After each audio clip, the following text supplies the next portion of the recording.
Hi guys, this is Rajendra. आप सबका स्वागत है इस वीडियो लेक्चर में। दोस्तों, आज हम क्लास 10th की poem my good right hand का पार्ट नंबर 2 डिस्कस करेंगे, जिसमें हम एग्ज़ाम के पॉइंट ऑफ व्यू से इम्पोर्टेंट क्वेश्चन आंसर डिस्कस करेंगे।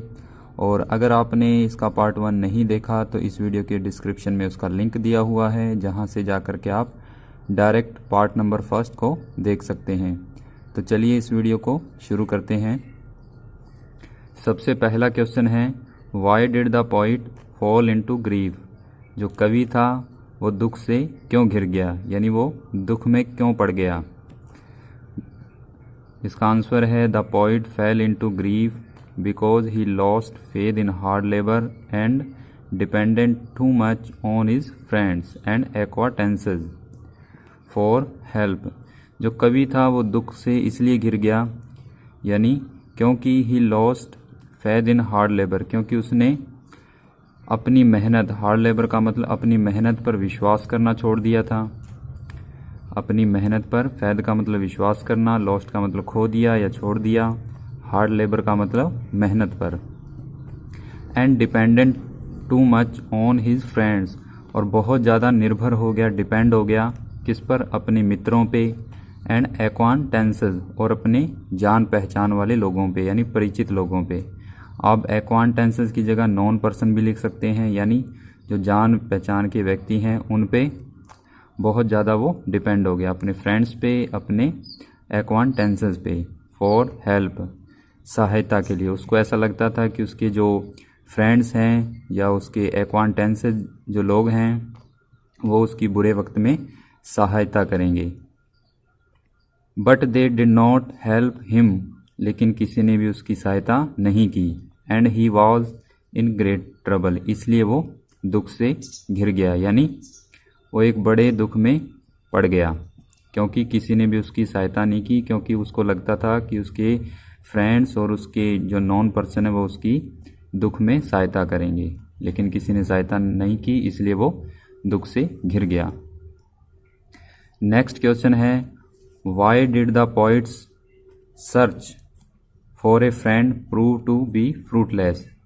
कवि के द्वारा एक मित्र की जो तलाश थी, यानी कवि ने एक मित्र की तलाश की थी, वो फ्रूटलेस का मतलब है निष्फल। निष्फल सिद्ध क्यों हुई, निष्फल सिद्ध क्यों हुई, यानी उसकी जो तलाश थी एक मित्र की वो व्यर्थ क्यों हुई, व्यर्थ सिद्ध क्यों हुई। आंसर है, when the poet fell into poverty no one friend was ready to help him. जब कवि गरीबी से घिर गया, यानी गरीबी में पड़ गया, तब कोई भी मित्र तैयार नहीं था उसकी सहायता करने के लिए। कोई भी मित्र उसकी सहायता करने के लिए तैयार नहीं था। The poet wanted some money help from a friend. कवि जो था वो चाहता था, कुछ पैसों की मदद चाहता था अपने मित्र से। He fail to find such a friend, और उसको ऐसा कोई भी मित्र नहीं मिला जो उसकी सहायता कर सके, इसलिए उसकी ये जो तलाश थी अपने मित्र को सर्च करने की, वो क्या हुई, फ्रूटलेस सिद्ध हुई, यानी निष्फल हुई, व्यर्थ हुई। नेक्स्ट क्वेश्चन है question number 3। Y did the poet feel disappointed. कवि निराश क्यों हो गया, यानी उसने निराशा क्यों महसूस की। When the poet fell into bad days, जब कवि बुरे दिनों से घिर गया, यानी बुरे दिनों में पड़ गया। He wanted some money help from his friends and acquaintances but they did not help him. तो उसने अपने मित्रों से, अपने परिचित लोगों से पैसों की हेल्प मांगनी चाहिए, लेकिन दे डिड नॉट हेल्प हिम, लेकिन उन्होंने उसकी सहायता नहीं की। His friends now avoided his company. उसके जो मित्र थे, उसकी जो कंपनी थी, यानी कि उसके साथ को वो अवॉइड करने लगे, अनदेखा करने लगे, क्योंकि वो गरीब हो चुका था, इसलिए वो उसके साथ नहीं रहना चाहते थे।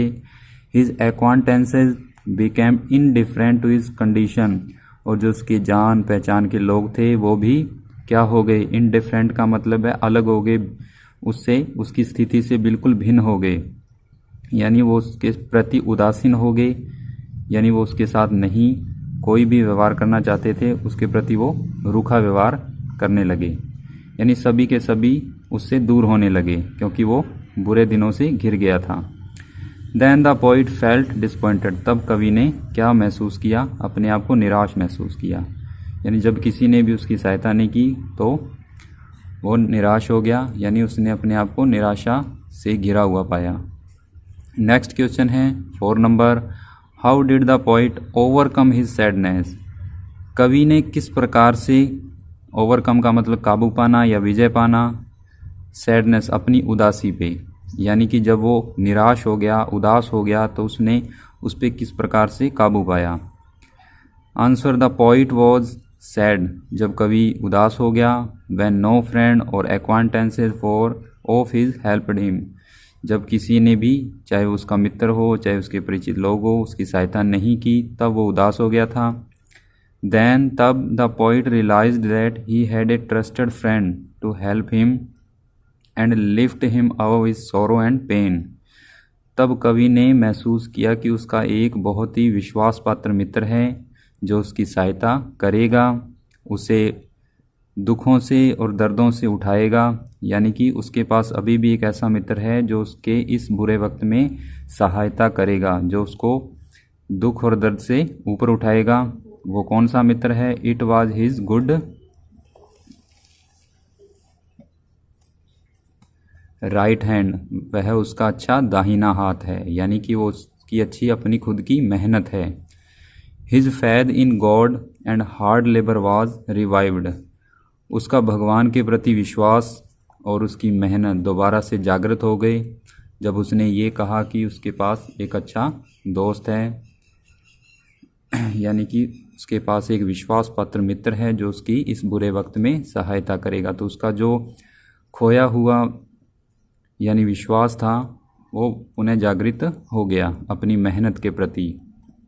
And he became prosperous very soon, और जब उसने मेहनत करनी स्टार्ट की तो वो शीघ्र ही, बहुत जल्दी ही एक प्रोस्पिरियस यानी समृद्ध या धनवान व्यक्ति बन गया, दोबारा से वो अमीर हो गया।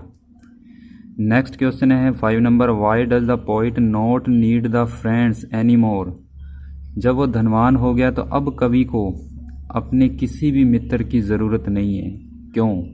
यानी अब कवि को अपने किसी भी फ्रेंड की आवश्यकता क्यों नहीं है? Answer, now the poet has found 2 trusted friends, God and his good right hand, अब कवि के पास उसके 2 विश्वास पात्र मित्र हैं, एक भगवान और एक उसका अच्छा दाहिना हाथ, यानी कि उसकी खुद की मेहनत, उसके दाहिने हाथ के द्वारा किया हुआ कार्य, यानी उसकी अच्छी मेहनत। With the help of these 2 friends, इन दोनों मित्रों की सहायता से, he has been able to change his fate, इन दोनों मित्रों की सहायता से वो अपने भाग्य को बदलने में योग्य हो पाया, यानी सफल हो पाया। अगर ये 2 मित्र उसके साथ नहीं होते तो वो गरीब का गरीब ही रह जाता, क्योंकि उसके मित्रों ने तो उसकी सहायता नहीं की थी। तो यानी इन दोनों मित्रों की सहायता से ही वो दोबारा अपने भाग्य को जगा पाया। सो इसलिए he doesn't need his selfish friends, इसलिए उसको उन स्वार्थी मित्रों की आवश्यकता नहीं है। हु जो didn't help him in his need, जिन्होंने उसको यानी जिन्होंने इसकी आवश्यकता के समय सहायता नहीं की थी, यानी उन मित्रों की अब आवश्यकता नहीं है जिन्होंने कवि के बुरे वक्त में कवि की सहायता नहीं की थी। नेक्स्ट क्वेश्चन है, what inspirations do we get from the poem, इस छोटी सी पोइम में हम क्या प्रेरणा पाते हैं, यानी हमें इस पोइम से क्या सीखने को मिलता है? Answer, we learn a lot of lessons from the poem, हम इस छोटी सी कविता से बहुत सारे सबक सीखते हैं, यानी बहुत कुछ सीखते हैं हम इससे। फर्स्ट, सबसे पहले क्या सीखते हैं? We should not depend too much on our friends and acquaintances for help, हमें कभी भी बहुत ज़्यादा निर्भर नहीं होना चाहिए अपने मित्रों पे, अपने जान पहचान वाले लोगों पे सहायता के लिए। हमें ऐसा नहीं सोचना चाहिए कि वो हमारी बुरे वक्त पे सहायता करेगा। वी शुड सेल्फ डिपेंडेंट, हमें सेल्फ डिपेंडेंट होना चाहिए, यानी हमें अपनी सहायता खुद करनी चाहिए, आत्मनिर्भर होना चाहिए, यानी खुद पे डिपेंड होना चाहिए, दूसरों पे डिपेंड नहीं होना चाहिए। Secondly, we should have courage and work hard by having full faith in God, भगवान पर पूरा भरोसा रखते हुए हमें अपने साहस और अपनी मेहनत को पूरा करना चाहिए, यानी भगवान पे तो विश्वास रखना ही चाहिए, उसके साथ अपनी मेहनत पे और अपने साहस को नहीं खोना चाहिए।